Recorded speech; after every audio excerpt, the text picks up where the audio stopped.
یہاں پر وقف کریں گے یا پھر نہیں کریں گے؟ دیکھیں، آپ دونوں علامات کو سمجھیں گے تب آپ کو اندازہ ہوگا کہ یہاں پر وقف کرنا چاہیے یا پھر نہیں۔ سب سے پہلے ہے صلے۔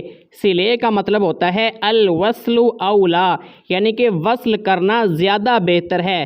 وصل کا مطلب ہوتا ہے وقف نہ کرنا، ملا کر پڑھنا، یعنی کہ اگر آپ یہاں پر وقف کرتے ہیں جائز تو ہے، لیکن اگر نہ کریں گے، وقف ملا کر پڑھیں گے تو زیادہ بیسٹ ہے۔ اس کے بعد نیچے دیکھیں لکھا ہے قف۔ قف کا مطلب ہوتا ہے ٹھہر جاؤ، رک جاؤ۔ قف کے اندر آپ کو کوئی دوسری آپشن نہیں ملتی کہ اگر آپ نہیں ٹھہریں گے تو بیسٹ ہے۔ قف کا مطلب ہے ٹھہر جاؤ، رک جاؤ۔ جہاں پر بھی قف آتا ہے آپ نے وہاں پر وقف کرنا ہوتا ہے۔ اب صلے کہتا ہے کہ وقف کرنا بھی جائز ہے لیکن نہ کریں گے تو بیسٹ ہے۔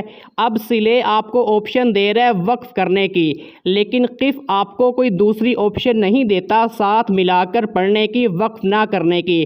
تو آپ کو اندازہ ہو گیا ہے کہ یہاں پر آپ نے وقف کرنا ہے۔ اب وقف کیسے ہوگا؟